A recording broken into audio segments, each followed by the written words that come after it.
شروع اللہ کا نام لے کر جو بڑا مہربان نہایت رحم والا ہے۔ اور اسی کے پاس غیب کی کنجیاں ہیں جن کو اس کے سوا کوئی نہیں جانتا، اور اسے جنگلوں اور دریاؤں کی سب چیزوں کا علم ہے، اور کوئی پتا نہیں جھڑتا مگر وہ اس کو جانتا ہے، اور زمین کے اندھیروں میں کوئی دانہ اور کوئی ہری یا سوکھی چیز نہیں ہے مگر کتاب روشن میں لکھی ہوئی ہے۔ اور وہی تو ہے جو رات کو سونے کی حالت میں تمہاری روح قبض کر لیتا ہے، اور جو کچھ تم دن میں کرتے ہو اس سے خبر رکھتا ہے، پھر تمہیں دن کو اٹھا دیتا ہے تاکہ یہی سلسلہ جاری رکھ کر زندگی کی مدت معین پوری کر دی جائے، پھر تم سب کو اسی کی طرف لوٹ کر جانا ہے، پھر وہ تم کو تمہارے عمل جو تم کرتے رہتے ہو ایک ایک کر کے بتائے گا، اور وہ اپنے بندوں پر غالب ہے اور تم پر نگہبان مقرر کیے رکھتا ہے، یہاں تک کہ جب تم میں سے کسی کی موت آتی ہے تو ہمارے فرشتے اس کی روح قبض کر لیتے ہیں اور کسی طرح کی کوتاہی نہیں کرتے۔ پھر قیامت کے دن تمام لوگ اپنے مالک برحق اللہ تعالی کے پاس واپس بلائے جائیں گے۔ سن لو کہ حکم اسی کا ہے اور وہ نہایت جلد حساب لینے والا ہے۔ کہو بھلا تم کو جنگلوں اور دریاؤں کے اندھیروں سے کون نکال لاتا ہے جبکہ تم اسے عاجزی سے اور چپ کے پکارتے ہو اور کہتے ہو اگر اللہ ہم کو اس تنگی سے نجات بخشے تو ہم اس کے بہت شکر گزار ہوں۔ کہو کہ اللہ ہی تم کو اس تنگی سے اور ہر سختی سے نجات بخشتا ہے، پھر بھی تم اس کے ساتھ شرک کرتے ہو۔ کہہ دو کہ وہ اس پر بھی قدرت رکھتا ہے کہ تم پر اوپر کی طرف سے یا تمہارے پاؤں کے نیچے سے عذاب بھیجے یا تمہیں فرقہ فرقہ کر دے اور ایک کو دوسرے سے بھڑا کر آپس کی لڑائی کا مزہ چکھا دے۔ دیکھو ہم اپنی آیتوں کو کس کس طرح بیان کرتے ہیں تاکہ یہ لوگ سمجھیں، اور اس قرآن کو تمہاری قوم نے جھٹلایا حالانکہ یہ سراسر حق ہے۔ کہہ دو کہ میں تمہارا داروغہ نہیں ہوں، ہر خبر کے لیے ایک وقت مقرر ہے اور تم کو ان قریب معلوم ہو جائے گا۔ اور جب تم ایسے لوگوں کو دیکھو جو ہماری آیتوں کے بارے میں بےہودہ بکواس کر رہے ہوں تو ان سے الگ ہو جاؤ یہاں تک کہ وہ اور باتوں میں مصروف ہو جائیں، اور اگر یہ بات شیطان تمہیں بھلا دے تو یاد آنے پر ظالم لوگوں کے ساتھ نہ بیٹھے رہو، اور پرہیزگاروں پر ان لوگوں کے حساب کی کچھ بھی جواب دہی نہیں، ہاں نصیحت تاکہ وہ بھی پرہیزگار ہوں۔ اور جن لوگوں نے اپنے دین کو کھیل اور تماشا بنا رکھا ہے اور دنیا کی زندگی نے ان کو دھوکے میں ڈال رکھا ہے، ان سے کچھ کام نہ رکھو، ہاں اس قرآن کے ذریعے سے نصیحت کرتے رہو تاکہ قیامت کے دن کوئی اپنے اعمال کی سزا میں ہلاکت میں نہ ڈالا جائے۔ شروع اللہ کا نام لے کر جو بڑا مہربان نہایت رحم والا ہے۔ اور بعض لوگ ایسے ہیں جو اللہ سے التجا کرتے ہیں کہ اے پروردگار ہم کو جو دینا ہے دنیا ہی میں دے دے، اور ایسے لوگوں کا آخرت میں کچھ حصہ نہیں۔ اور بعض ایسے ہیں کہ دعا کرتے ہیں کہ پروردگار ہم کو دنیا میں بھی نعمت عطا فرما اور آخرت میں بھی نعمت بخشیو اور دوزخ کے عذاب سے محفوظ رکھیو۔ یہی لوگ ہیں جن کے لیے ان کے کاموں کا حصہ یعنی اجر نیک تیار ہے، اور اللہ جلد حساب لینے والا ہے۔ شروع اللہ کا نام لے کر جو بڑا مہربان نہایت رحم والا ہے۔ سو جب انسان کو تکلیف پہنچتی ہے تو ہمیں پکارنے لگتا ہے، پھر جب ہم اس کو اپنی طرف سے نعمت بخشتے ہیں تو کہتا ہے کہ یہ تو مجھے میرے علم و دانش کے سبب ملی ہے۔ نہیں، بلکہ وہ آزمائش ہے، مگر ان میں سے اکثر نہیں جانتے۔ شروع اللہ کا نام لے کر جو بڑا مہربان نہایت رحم والا ہے۔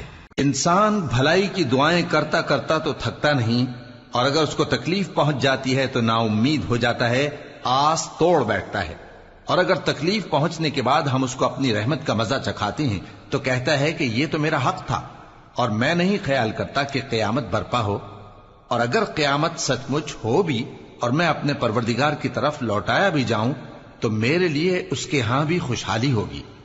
پس کافر جو کچھ کیا کرتے ہیں وہ ہم ضرور ان کو جتائیں گے اور ان کو سخت عذاب کا مزہ چکھائیں گے۔ اور جب ہم انسان کو نعمتوں سے نوازتے ہیں تو وہ منہ موڑ لیتا ہے اور پہلو پھیر کر چل دیتا ہے، اور جب اس کو تکلیف پہنچتی ہے تو لمبی چوڑی دعائیں کرنے لگتا ہے۔ کہو کہ بھلا دیکھو تو اگر یہ قرآن اللہ کی طرف سے ہو پھر بھی تم اس سے انکار کرو تو اس سے بڑھ کر کون گمراہ ہے جو حق کی مخالفت میں دور نکل گیا ہو۔ ہم ان قریب ان کو اطراف عالم میں بھی اور خود ان کی ذات میں بھی اپنی نشانیاں دکھائیں گے یہاں تک کہ ان پر ظاہر ہو جائے گا کہ قرآن حق ہے۔ شروع اللہ کا نام لے کر جو بڑا مہربان نہایت رحم والا ہے۔ اور نوح کی طرف وحی کی گئی کہ تمہاری قوم میں جو لوگ ایمان لا چکے ان کے سوا اور کوئی ایمان نہیں لائے گا، تو جو کام یہ کر رہے ہیں ان کی وجہ سے غم نہ کھاؤ، اور ایک کشتی ہمارے حکم سے ہمارے سامنے بناؤ، اور جو لوگ ظالم ہیں ان کے بارے میں مجھ سے کچھ نہ کہنا، کیونکہ وہ ضرور غرق کر دیے جائیں گے۔ اور نوح نے کشتی بنانا شروع کر دی، اور جب ان کی قوم کے سردار ان کے پاس سے گزرتے تو ان سے تمسخر کرتے۔ وہ کہتے کہ اگر تم ہم سے تمسخر کرتے ہو تو جس طرح تم ہم سے تمسخر کرتے ہو اسی طرح ایک وقت ہم بھی تم سے تمسخر کریں گے، اور تم کو جلد معلوم ہو جائے گا کہ کس پر عذاب آتا ہے جو اسے رسوا کرے گا، اور کس پر ہمیشہ کا عذاب نازل ہوتا ہے۔ یہاں تک کہ جب ہمارا حکم آ پہنچا اور تنور جوش مارنے لگا تو ہم نے نوح کو حکم دیا کہ ہر قسم کے پالتو جانوروں میں سے جوڑا جوڑا یعنی ایک ایک نر اور ایک ایک مادہ لے لو، اور جس شخص کی نسبت حکم ہو چکا ہے کہ ہلاک ہو جائے گا اس کو چھوڑ کر اپنے گھر والوں کو اور جو ایمان لایا ہو اس کو کشتی میں سوار کر لو۔ اور ان کے ساتھ ایمان بہت ہی کم لوگ لائے تھے۔ نوح نے کہا کہ اللہ کا نام لے کر کہ اسی کے کرم سے اس کا چلنا اور ٹھہرنا ہے، اس میں سوار ہو جاؤ، بے شک میرا پروردگار بخشنے والا ہے، مہربان ہے۔ اور وہ ان کو لے کر طوفان کی لہروں میں چلنے لگی۔ لہریں کیا تھیں؟ گویا پہاڑ تھے۔ اس وقت نوح نے اپنے بیٹے کو جو کشتی سے الگ تھا پکارا کہ بیٹا ہمارے ساتھ سوار ہو جا اور کافروں میں شامل نہ ہو۔ اس نے کہا کہ میں ابھی پہاڑ سے جا لگوں گا، وہ مجھے پانی سے بچا لے گا۔ فرمایا کہ آج اللہ کے عذاب سے کوئی بچانے والا نہیں اور نہ کوئی بچ سکتا ہے مگر وہی جس پر اللہ رحم کرے۔ اتنے میں دونوں کے درمیان لہر حائل ہو گئی اور وہ ڈوب کر رہ گیا، اور حکم دیا گیا کہ اے زمین اپنا پانی نگل جا اور اے آسمان تھم جا، اور پانی خشک ہو گیا اور کام تمام کر دیا گیا، اور کشتی کوہ جودی پر جا ٹھہری، اور کہہ دیا گیا کہ بے انصاف لوگوں پر لعنت۔ اور نوح نے اپنے پروردگار کو پکارا اور کہا کہ پروردگار میرا بیٹا بھی میرے گھر والوں میں ہے، تو اس کو بھی نجات دے، تیرا وعدہ سچا ہے اور تو بہترین حاکم ہے۔ اللہ نے فرمایا کہ اے نوح وہ تیرے گھر والوں میں نہیں ہے، وہ تو سراسر بد عمل ہے، تو جس چیز کی تم کو حقیقت معلوم نہیں اس کے بارے میں مجھ سے درخواست ہی نہ کرو، اور میں تم کو نصیحت کرتا ہوں کہ نادان نہ بنو۔ نوح نے کہا پروردگار میں تجھ سے پناہ مانگتا ہوں کہ ایسی چیز کی تجھ سے درخواست کروں جس کی حقیقت مجھے معلوم نہیں، اور اگر تو مجھے نہیں بخشے گا اور مجھ پر رحم نہیں فرمائے گا تو میں تباہ ہو جاؤں گا۔ شروع اللہ کا نام لے کر جو بڑا مہربان نہایت رحم والا ہے۔ ان سے کہہ دو کہ قبل اس کے کہ وہ دن جو ٹلے گا نہیں اللہ کی طرف سے آ موجود ہو، اپنے پروردگار کا حکم قبول کر لو۔ اس دن تمہارے لیے نہ کوئی جائے پناہ ہوگی اور نہ تم سے گناہوں کا انکار ہی بن پڑے گا۔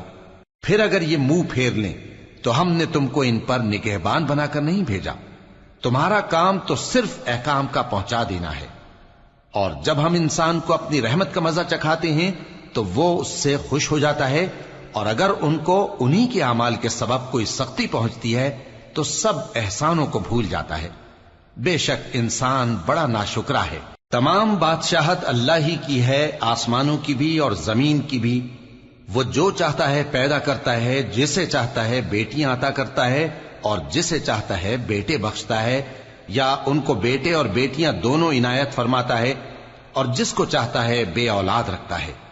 وہ تو جاننے والا ہے، قدرت والا ہے، اور کسی آدمی کے لیے ممکن نہیں کہ اللہ اس سے بات کرے مگر وحی کے ذریعے یا پردے کے پیچھے سے، یا کوئی فرشتہ بھیج دے تو وہ اللہ کے حکم سے جو اللہ چاہے القا کرے۔ بے شک وہ بلند و برتر ہے، حکمت والا ہے۔ شروع اللہ کا نام لے کر جو بڑا مہربان نہایت رحم والا ہے۔ اے پیغمبر وہی تو ہے جس نے تم پر یہ کتاب نازل کی جس کی بعض آیتیں محکم ہیں اور وہی اصل کتاب ہیں، اور بعض دوسری متشابہ ہیں، تو جن لوگوں کے دلوں میں کجی ہے وہ متشابہات کا اتباع کرتے ہیں تاکہ فتنہ برپا کریں اور مراد اصلی کا پتہ لگائیں، حالانکہ مراد اصلی اللہ کے سوا کوئی نہیں جانتا۔ اور جو لوگ علم میں گہری نظر رکھتے ہیں وہ یہ کہتے ہیں کہ ہم ان پر ایمان لائے. یہ سب آیات ہمارے پروردگار کی طرف سے ہیں اور نصیحت تو عقل مند ہی قبول کرتے ہیں. اے پروردگار، جب تو نے ہمیں ہدایت بخشی ہے تو اس کے بعد ہمارے دلوں میں کجی نہ پیدا کر دیجو اور ہمیں اپنے ہاتھ سے رحمت عطا فرما. تو بڑا عطا فرمانے والا ہے.